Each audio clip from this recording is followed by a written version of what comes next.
My name is Kanya Sunil Agrawal, roll number 02. I am going to read sloka number 21 to 25 of Dinacharya chapter.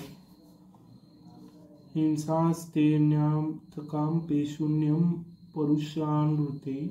This is sloka number 21, Dinacharya, Ashtanga Hridayam.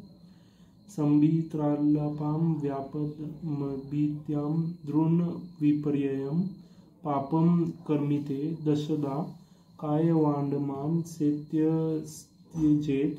Sloka number 22, Ashtanga Hridayam, Dinacharya.